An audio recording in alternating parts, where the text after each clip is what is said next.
Hi everybody, and welcome to this segment as part of the Africa FinTech Festival 2021. For those that don't know who I am, my name is Richie Santos Diaz, an Economic Development Advisor. What exactly is that? It essentially is within the context of management consulting. I mainly advise governments and the kind of wider public-private sector realm with respect to economic development and diversification. So, interestingly, and kind of apart from that, but also related, with respect to the fintech world, in terms of my recent affiliations in this region, the Middle East and Africa, particularly Africa, my affiliations that maybe some of you might know are both the FinTech Times as well as the FinTech Power50.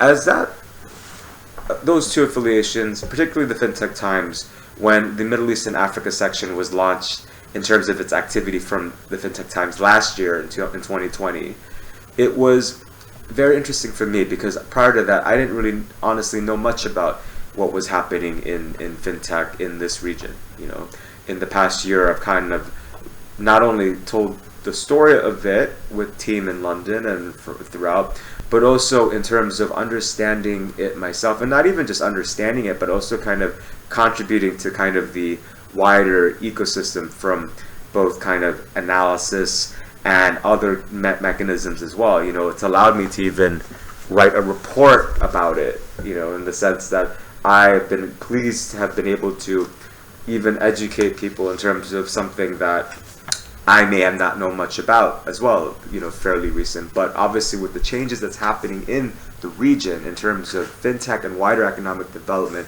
it's a really, really exciting time to be able to do so. So it's allowed me to write this pretty report that we at the FinTech Times published this year. So you should definitely check it out in terms of a digital copy. So you can go on the website www.fintechtimes.com to download a free copy. So in terms of, you know, what I've kind of noticed in this region, you know, obviously if you look at it from a North American, European, or parts of Asia point of view, you know, it looks like maybe the Middle East and Africa isn't doing much in terms of fintech. You know, if you look at VC deals or other mechanisms, but actually, you know, being based here now, and my current home is Dubai, you know, after living in London for many years, is there's actually a lot happening here. You know, obviously this festival is showing kind of that interest organically in terms of the wider kind of Pan-African interest in terms of what's happening in fintech. How do people collaborate? How do people partner? How do people contribute? How do people kind of express themselves and try to find solutions that are affecting our day-to-day lives, both in the pre-pandemic world and in a during and hopefully looking to be a post-pandemic world. The challenges of those that's been happening in this region as far as kind of doing that. And it's really, really exciting. So when I've kind of learned about, you know, learning as well still every day, you know, in terms of what's happening in Africa or wider Middle East and Africa, there's a lot of these kind of innovations, you know, whether it be support from the top in terms of, you know, economic development and diversification strategies. And that has been very, very visible in many parts of the Middle East, you know, specifically in the Gulf Cooperation Council or GCC, such as Saudi Arabia or the UAE, where government support from the top has allowed for implementation of these strategies to one day diversify their economies to not make it be so reliant on one specific thing, let's say in this case oil. Or, you know, you see that as well in Africa, where a lot of even countries such as Rwanda, such as Mauritius, actually also have their various strategies, and Egypt as well, for example. So as a consequence of that, right, the rise of digital has allowed for the cementation of the likes of fintech and other digital solutions to grow. And I think the pandemic has definitely further solidified that. And that's not just in Africa, that's not just in the Middle East, that's also in Europe, in the Americas, in Asia, and beyond. So it's allowed for that to happen. And it's been a very interesting journey in terms of me being able to witness firsthand in terms of what's been happening in the Middle East and Africa, because, you know, as a consequence of that, it's allowed for both brands that I'm affiliated with to grow in terms of the interest that we've not only been able to achieve in terms of bridging the gap between our kind of headquarters in London, but also in terms of this region as well, in terms of kind of educating the wider world in terms of what's happening here. So interestingly, I was asked to do this session on FinTech Times and Power50, but I think I wanted to do something very different today. And rather than me kind of talking about FinTech Times as well as the FinTech Power50, I wanted to actually hand it out to some members of our team to be able to do that themselves firsthand, to give you a glimpse in terms of what's happening. So I want to first off hand it over to my colleague, Polly Jean Harrison, who's going to give a bit of overview about the FinTech Times. And then after that, I wanted to hand over to my colleague as well, Tamara, who's going to be talking about the FinTech Power50. And then we're also going to be, via Tamara, interviewing 2 examples of FinTechs as part of our FinTech Power50 members who are either from Africa and or doing some interesting things in the continent. So looking forward to hearing from the likes of our Power50 members, checkout.com, as well as Kuda Bank. So I'm going to hand it over to my colleagues who's going to kick off this segment today. Again, Richie Santos Diaz again, me, signing off. Thank you so much, and enjoy the rest of the festival and enjoy the session that we're hosting. Thank you. Hello, my name is Polly Jean Harrison and I am a journalist at the FinTech Times. So to tell you just a little bit more about us, we were established back in 2016 and we are a multimedia global news outlet centered around the world's first leading FinTech newspaper. We report on the latest and brightest ideas from the FinTech world and offer online articles as well as a print newspaper, webinars, podcasts and more. So we like to chronicle the latest developments in cutting-edge financial technologies, including paytech, banking transformations, open banking, blockchain, wealth tech, and insurtech, to name just a few. There are many, many more, and we like focusing on everything that FinTech has to offer. So while we like focusing on FinTech from all around the globe, last year we launched our Middle East and Africa section, and it is now booming and possibly one of the more popular sections on our website. We focus on the great innovation that is coming out of the region, and we even authored our own report examining the FinTech industry in MEA, authored by Richie and supported by myself. So I actually started my career with the FinTech Times, starting on this report, doing some research way back when. October 2020 was when I first started, and I've really enjoyed my time at the FinTech Times, and actually didn't really know what FinTech was before I started here, but I've now really immersed myself in the industry and I'm loving it. I really like reporting on anything where FinTech is doing good. So whether that's increasing financial inclusion or helping women get to the top, anything where FinTech is helping people, that's where I really like to focus on when it comes to my writing. And as well, supporting Richie with the Middle East and Africa section and just finding out about the really fantastic things that are coming out of that area. So some of our biggest markets in the MEA region are Nigeria and South Africa, just some, and we like to report and investigate on both established and emerging FinTech markets in the region. So while we're talking a lot about the Middle East and Africa specifically, we are actually based in London, and the majority of the team are based in London or dotted around the UK. Obviously, we've got Richie out there in the Middle East, and we have a few people in the US and Asia, but generally we are focused in London and have a lovely office there. And just generally, we all like to come together and just talk about FinTech and report on FinTech and have a wonderful time within the FinTech industry. And the beauty of the industry is it's not only about new companies and new technologies for old companies, but it's about inventors and visionaries and everyday people creating something new and exciting. That's what we really love at the FinTech Times, and we're really excited to report about.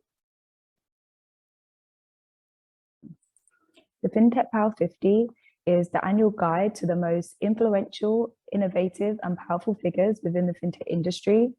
It acts as a much needed reminder for all the great things we are achieving in the world of financial technology. And we shine a spotlight on those such as Kuda Bank and checkout.com, who are transforming the financial services for the better in the Africa region. The FinTech Power50 has already secured regional partnerships to ensure that the Power50 printed annual guide is distributed at the main leading industry events, such as FinTech Week London, where we announce our members for 2021. Also, Money 2020 EU and USA, which our team are attending this month. We still have so many more events to look forward to in the upcoming year, and we are excited to continue showcasing our members and all of their achievements. We also have a digital version of our annual, which is available to view on the Power50 website, which is www.thepower50.com. The FinTech Power50 acts as a hub that continually and actively promotes its members to a global audience by introducing bespoke networking and event opportunities organized by our partners. Being a FinTech Power50 member gives you the ability to secure strategic partners for both established financial technology leaders and who have all the relevant years of experience, and also fresh and upcoming FinTechs looking to collaborate on the next big thing.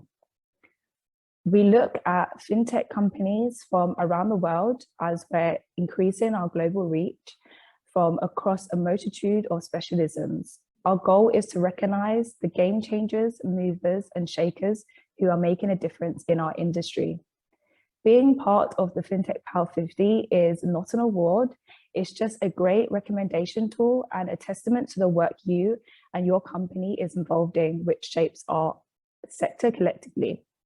We are so honored to have this opportunity to discuss the emerging Pan-African FinTech movement, which is happening right now. And that is why we are happy to have Checkout with us and Kuda here today. He'll be saying a few words and introducing themselves and letting you know what exactly has been going on and what's to look forward to in the future as well. That is all for me, and I'll pass it over. So my name is Mo Yusuf. I'm the regional manager of Checkout, looking after the MEA region. If you don't know what Checkout is, Checkout is basically a digital payments company that allows merchants to receive and send payments. We've been around since 2010. We've been in the region since 2015. Actually, Mauritius is where Checkout had some of its humble beginnings. So we have used the Mauritius office since the start of the company. We believe that Mauritius has a lot of fantastic talent, and that kind of continues to serve as sort of a key regional force for Checkout. And also many of the people in the Mauritius office also support many of our kind of global colleagues in kind of their day-to-day payment operations. It's really great to see, because of course there's a lot of companies who, you know, once they do go, you know, branch out, they go global, they do, you know, once they have their head office maybe in, you know, the US or somewhere big like that, then, you know, their other original offices do start to close down. So it's good to know that, you know, your original base is somewhere that you find, you know, important for your company and important for the continuation of your growth, which is really nice. Yeah. Mauritius, for us, I was just going to add to your point there. I think number one, the culture there is fantastic. I think that it's really easy to find strong, you know, talent, people who have experience in fintech and payments and banking. And third, from sort of a time zone perspective, because Checkout's available in so many countries, it's you know, sort of central. So we can serve our colleagues in Singapore or in the US or Brazil with a relative ease. You is what has been something exciting that's happened within your company within the past year? Yeah, look, so Checkout is on a fantastic trajectory. The company continues to grow rapidly. We've seen a huge amount of growth, but I think both on the back of kind of digital commerce and online spending in general, and plus on the back of the growth in crypto as well. So Checkout supports many of the kind of the global crypto platforms, and so we've, you know, seen a tremendous amount of growth there as well. With, you know, regards to COVID, which, you know, right now seems like it was quite a long time ago. There was a time in COVID where customers were very afraid to actually go outside, and they were afraid to actually shop, or they actually weren't even allowed to go outside and shop. And so we saw this huge adoption of customers who started to use digital apps and digital platforms to actually buy everyday needs, such as their groceries and their food, and even sort of our retail shopping. And then also kind of linked to that was that there was this notion that cash was actually considered dirty, and so many customers moved to was making a contactless payment, a digital payment. And one of sort of the big questions that were going around, if you've been in fintech, is that there was this huge question mark on whether some of these behavior shifts would actually stick. And what we've seen is that even since kind of all of these restrictions around COVID slowed down, customers have continued to shop online. They've continued to make a digital payment transaction. Actually, I came across this really interesting fact the other day. It was a study from MasterCard, which shows that 68% of South Africans have increased their e-commerce purchasing due to COVID-19. So what's happened is that customers who may have traditionally preferred to shop through a physical store have then tried purchasing online. They've tried to download their app and use it. They've actually tried to use a platform to maybe buy their groceries or their pharmaceutical goods. And then just because the behavior is so sticky and there's just so much convenience around shopping online, customers have continued to shop online even after some of these restrictions have lifted. Yeah, that is I completely agree with everything you said. To see that everyone within surrounding fintech can obviously pick this new technology up, which is really great. And I think maybe just to kind of double click on something that you said, trust is so important when it comes to fintech and payments. And so the fact that consumers were actually able to try a brand new service for the first time, and the moment that they realize, or the moment that they establish that trust with a specific website or an app or even a payment method, and that they were able to kind of complete something with a high level of satisfaction, gives them that trust to kind of continue using that. And I think for sort of all fintech brands or all banking or payments brands, really establishing trust and really delivering value to the consumer is so important. And then you can see how kind of loyalty then kicks in, and then customers kind of keep on using the stuff over and over again. Yep, I completely agree with that. So just moving into our next question now as well, where do you see the development of fintech in your home country? Look, so that's a great question. So I think in general, if you kind of zoom out, fintech, e-commerce, digital payments, all this stuff is very much a global play, right? There's just tons of stuff happening. You really kind of see a number of startups, and fintechs can be global, but they are also very local as well, right? So there are fintechs who are very much solving for kind of local market needs, and there are fintechs who are solving for kind of content needs and this kind of stuff. E-commerce, which is where sort of checkout really does extremely well in, is really growing globally. If you kind of look at the total addressable market, it really kind of continues to scale. There's sort of a lot of support for kind of a global e-commerce world that's really coming up. Africa, as an example, I was recently reading that same study that I mentioned earlier, which said that Africa e-commerce could potentially add up to $180 billion to the continent's GDP by 2025, and 712 billion by 2050. So there's just like huge amounts of tailwinds towards moving towards a very digital world, and obviously fintechs and payment companies are really going to be sort of driving this and really enabling many of these e-commerce platforms to succeed. One specific trend that we're sort of very excited about is the buy now, pay later space. BNPL has been really growing rapidly.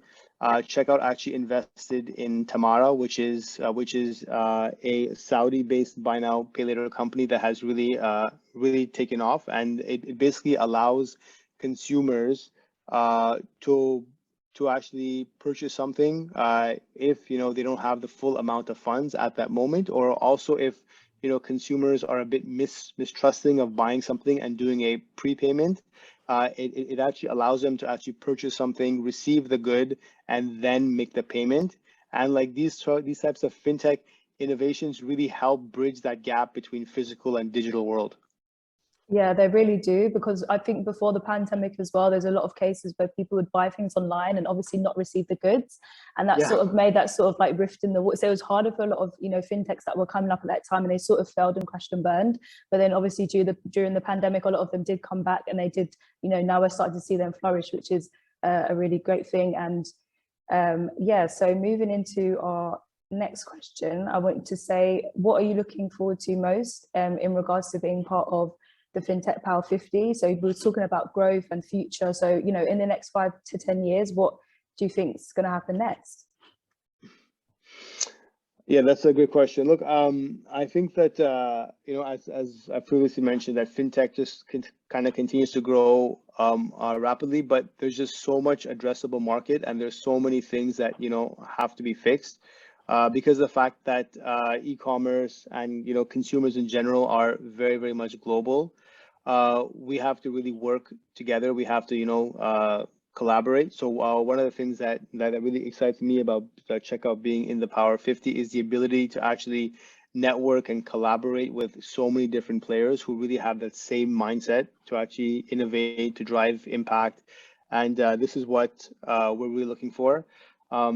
The other thing is Checkout has made a number of strategic investments in various companies. Tamara was the last one that I talked about, and we've also made investments in sort of a number of fintechs globally. And so we're, you know, really hoping through kind of the Power 50 network to really identify some of these, you know, synergies. We actually might find an amazing partnership. And so I think that this is just a few of the benefits that we're looking to get out of this network. Thank you for that. I just want to ask one more final question. What piece of advice, you know, would you give to another company looking to do something similar within your home country? Yeah, look, so there's a couple things here. So I think number one, the actual addressable market or the market opportunity for anyone looking at the fintech space is massive, right? So I don't think that there's ever going to be one kind of very dominant player. There's definitely enough room for, you know, companies to actually start, or for startups to actually go and sort of tackle these problems, while, you know, fintech or the digital world is very global, where when you look at kind of these global platforms, many or oftentimes fintechs that are successful sort of solve a very local relevant problem. So I think number one, you really have to be clear about what's sort of the customer need, or what's the pain point that you're looking to solve for. The second thing is that regulatory in fintech is really important. So we believe at Checkout that it's always good to be on the right side of any regulatory framework, and it actually serves as a barrier to competition. So I think for any, you know, startup, make sure that you understand the local laws in the markets that you are in, and then really kind of go after all of the relevant licenses and approvals that are required. I think number three is having, you know, the right people. We at Checkout are really grateful and, you know, and really thankful for the caliber of people that we have. We have extremely strong leaders. I have extremely strong colleagues, and people are really what make, you know, really make the company run. And I think maybe the fourth piece of advice that I have is really about the fact that you don't have to nail the product market fit immediately. You don't have to have the perfect product at the start. It's more important to launch something quickly, iterate, innovate, get, you know, customers' feedback, really understand if what it is that you're selling in the market actually makes sense, and if it's actually addressing a specific pain point, and then you can kind of continue to do changes, improvements, enhancements from there. I've seen, and I've personally mentored a number of fintechs and startups who spend a lot of time on building the perfect, you know, product, and then by the time they get to market, the actual industry or the problem statement has actually changed, and then it's very hard for them to pivot. Yeah, I've actually seen that happen time and time again as well, and that's why I wanted to sort of raise the point and, you know, get your opinion on people in regards to marketing. what kind of Yep. role would you say that's important within your company, with your business? Because like you said, a lot of people do focus on the product and then they sort of miss the mark, or they don't know how to actually promote and market themselves. So how important would you say having, you know, a marketing department or a marketing team within your fintech business is? Yeah, I mean, it's super important, right? And you know, I think at the start, if you have sort of a smaller fintech, or if you're a fresh new company at that point, the kind of founding team ends up doing all of these different things. But I think the moment that there is a bit of, you know, budget to spend, I think that marketing is just super critical. And then really understanding the right, you know, channel mix, and really building, you know, your brand. As you and I were discussing earlier, trust is so important, and one of, you know, the best ways to actually communicate trust is really to build out that brand and make sure that customers know you and that they remember you for sort of the quality service that you know, provide. And then also, because fintech and, you know, banking payments is a super complicated space, really being able to articulate your product offering, your positioning, your proposition, all that stuff in a very kind of clear and basic way is really helps scale, and then really helps you acquire more customers.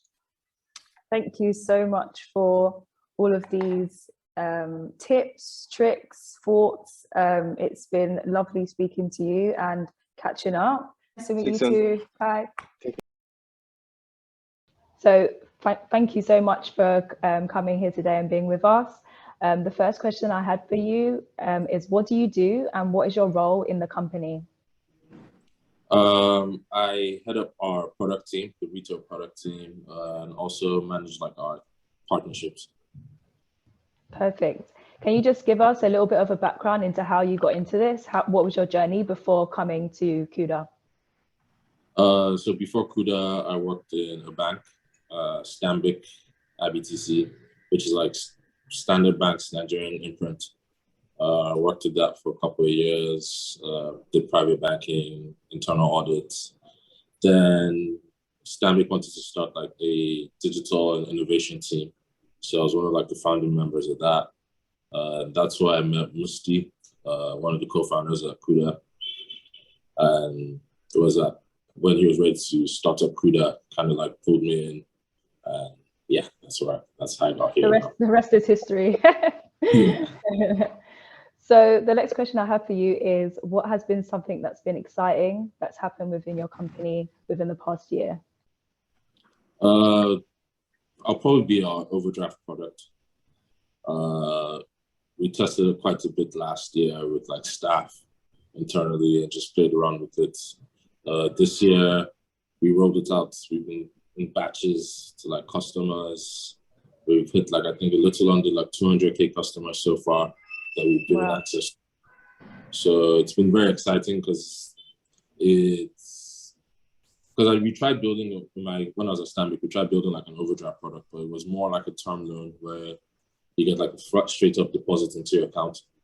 Mm-hmm. Where, you know, we're offering like a line of credit and you can go into overdraft, come out of it whenever you want, that kind of thing. So yeah, that's been very exciting. So it's something that you haven't really seen other people do before, or? Yeah, so like it's typically something that banks here would offer to big businesses, not to like retail consumers. Oh, okay. In terms of how it worked. So initially there was obviously some confusion where most people use the one-time payback, then okay, how do I use it again? But once they got the hang of it, like within a month or two, then it became very sticky. Okay, perfect. So next question I have for you is, where do you see the developments of fintech within your home country? It's still on the way up. Still very much day one or day 0.5 for us. Like we haven't hit like peak fintech yet. Like so, like in other places you have like very niche neobanks. Let's say neobanks for certain communities. We haven't like hit that stage yet. On the compliance side, our RegTech, we haven't like hit like peak RegTech. There's still so much to be done. So it's still very early days and there's lots to grow right now. How long do you reckon this kind of process will take for you to like move to the next step? Have you got a sort of like plan in order? I think like next 5-10 years, there's a lot of exciting things to come out. So I'm really looking forward to it. Okay, great. What are the current challenges that you'd say FinTech has within your home country? I'll say there are two main things. First one would be trust. Getting people to trust like digital things. Because most people are used to like traditional brick and mortar. I mean, we still get people coming to our office for like customer support sometimes, because people just want something that they can touch and feel when things go wrong. So it's just getting people to trust and believe that you're real, and you're just not, your website's not going to disappear one day and that kind of thing. And I guess the second part is regulation. And it's not like regulation in the sense where it's like over-regulated. It's just, well, it's like I said, it's because it's still very much early days for us. Just as FinTechs are figuring out, like trying to figure it out, the regulators are trying to figure it out and trying to figure out, okay, how do you regulate this new type of business? How do you regulate this guys that we've never seen before? So it's all very much, it's like everybody's going through the growing pains. Yeah. So obviously you mentioned this thing about trust. Do you feel like that's like due to age, like different generations having different perceptions on how much they do trust? Do you feel like there's a divide in your customers, or what exactly are you seeing? We've seen what's it called, like young people, really young people buy in all the way. Right. Because I mean, they're digital natives, so this is all, the internet is all they've known. But like people who come through from like the checkbook era, still very much like touch and goes. Like, I can't really give you guys my full salary, but I'm gonna put a little money there just to see what you're doing. But like young people buy in all the way, because it's like, okay. Well, I thought so. I was just wondering like who exactly was on the fence, but yeah, it makes a lot of sense. So moving into our next question, I wanted just to ask you in regards to the Power50. Obviously, you are one of our members, and I just wanted to know, like, what do you look forward to most in regards to being our member this year? I think it's networking. It's a really exciting group of like companies to be part of. So that networking and just being around similar like companies in different regions, and just getting access to all those learnings, access to the events, obviously, but mainly networking and just getting to be among like the group. Sounds great.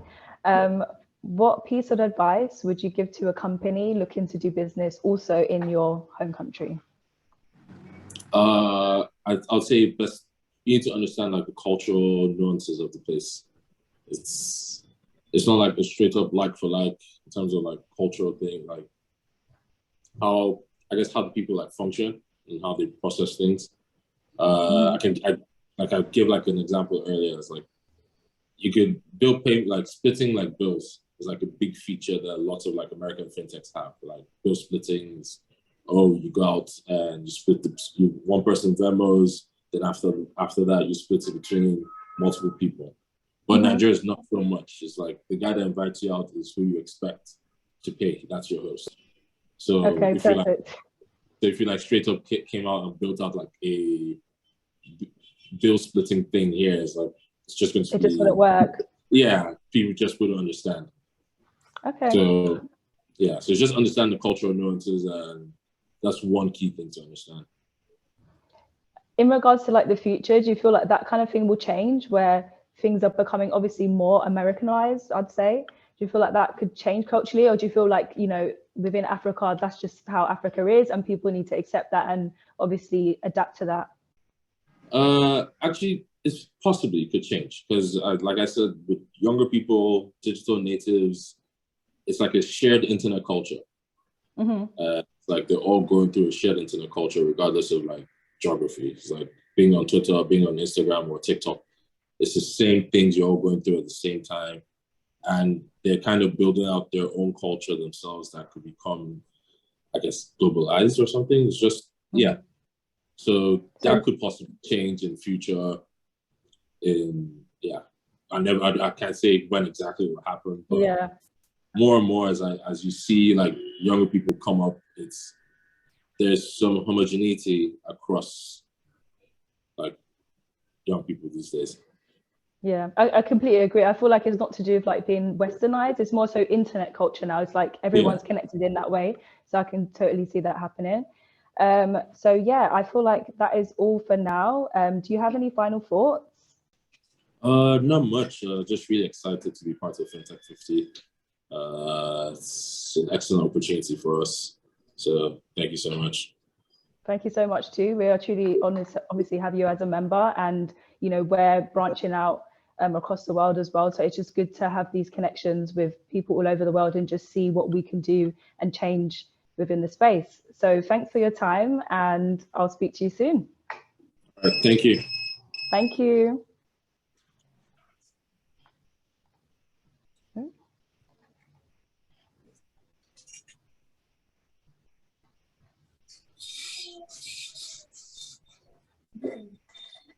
All right.